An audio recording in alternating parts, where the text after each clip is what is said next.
Alix, vous savez qu'on est chanceux à la matinale. Ah oui, c'est On a de la chance, pas hein. toujours comme ça, C'est bien de mais présenter Matin aujourd'hui, Bonheur, hein. mais voilà, ça se passe bien, on le dit. Alors, Soro Félicité, on dit aux gens que c'est bien de Mais faire Matin Bonheur. comment ils vont savoir? Mais comment ils vont savoir? Ils vont savoir comment, voilà. Ah oui, nos comètes.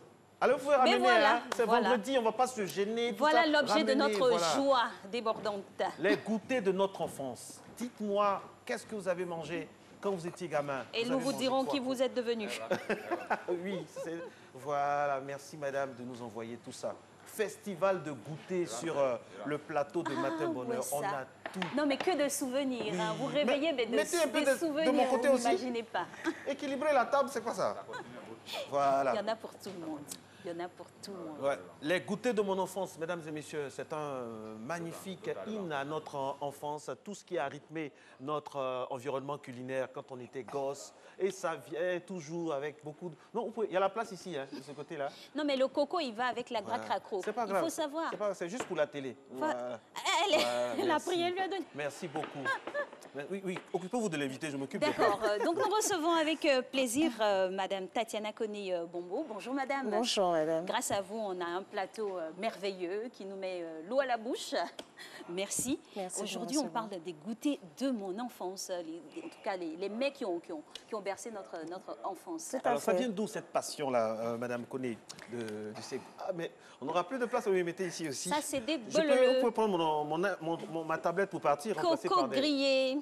Oui. Alors, c'est une véritable passion. Pourquoi penser au goûter de notre enfance? Alors, je pense que le projet est parti d'un constat qui est fait par bon nombre d'Ivoiriens. C'est que des fois, vous avez envie de manger ces mets caractéristiques-là, le fameux tratra, et vous ne savez pas où vous procurer le tratra.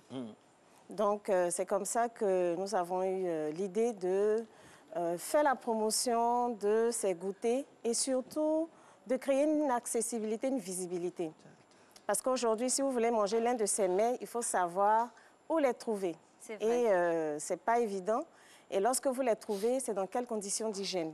Exactement. Donc, l'idée, c'est vraiment valoriser... Excusez-moi, mais honnêtement, moi, je ne vous écoute plus. Vous pouvez contempler, il n'y a pas de souci. Va vous poser toutes les questions. Moi, vraiment, je ne suis plus contempler. concentré là. C'est fini. Waouh, on a perdu Marco.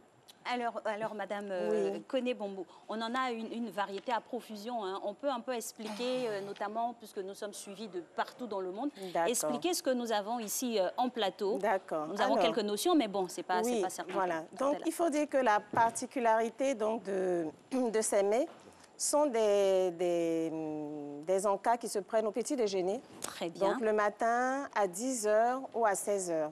Et donc, traditionnellement, lorsque vous prenez ces petits déjeuners-là, en tout cas, ils couvrent votre apport calorique jusqu'à la pause déjeuner. En tout cas, ça permet de tenir. Madame Bombo, il n'y a plus de place, mais dites-moi. Il y en a une place devant moi. Ne faites pas ça. Il y en a une place devant. Madame Bombo, est-ce que les Ivoiriens ont perdu leur habitude de goûter? Ils n'ont pas perdu leur habitude de goûter, mais c'est où trouver ces goûters. Justement, surtout qu'il y a de la concurrence aussi, les goûters du nouvel ère. Voilà, c'est vraiment ça la problématique, c'est où trouver ces goûters.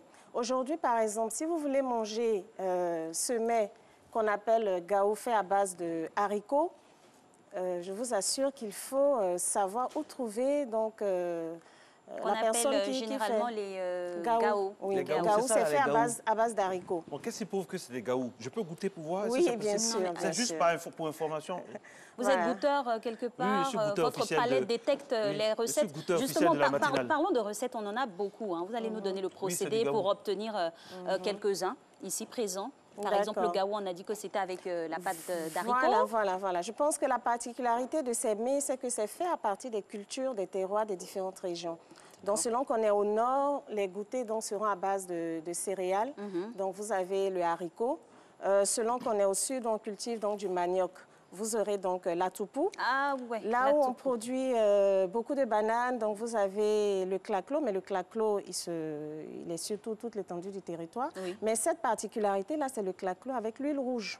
Et donc la loco avec l'huile rouge.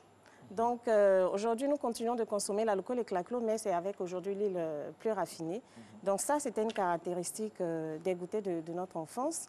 Parlons aussi, donc, toujours de l'origine. Vous voyez, vous avez ce mets, ce beignet, donc, avec les pics couleur écrue. Il y a du miel à côté, voilà. Oui. Donc, ça s'appelle du tanso. C'est ça, c'est ça. Donc, le tanso, c'est un mets qui est fait avec des pois de terre.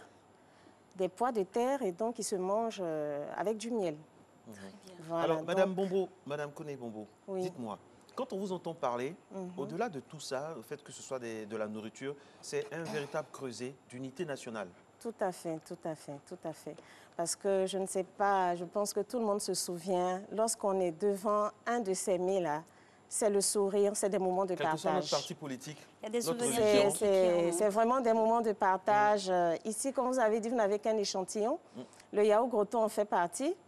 J'imagine mal quelqu'un en train de se chamailler en mangeant du yaourt grotto. Bon. Ça va dégouliner. Donc, il y a effectivement toute une cohésion qui se faisait et donc autour de ces mets, parce que ce sont des moments de partage. Il y a vraiment de la convivialité qui est faite autour donc, de nos goûters traditionnels. On a parlé à l'entame d'apport calorique, c'est équilibré, mais vu le mode de préparation, on a parlé aussi d'huile. Hein. Est-ce que ces recettes-là respectent la diététique? Alors justement, puisqu'on veut valoriser donc ces mets-là, l'objectif, on souhaite que ces mets-là soient de plus en plus présents dans tous les espaces culinaires. C'est-à-dire aujourd'hui, lorsque vous partez dans un fast-food ou un restaurant, il faut que vous puissiez avoir donc de la baklaklo, qui est accompagné de coco, que vous puissiez avoir du sosowomi, qu'on appelle le gaou, du tratra. Mais tout cela suppose qu'il y ait un accompagnement donc, fait par des diététiciens, des nutritionnistes.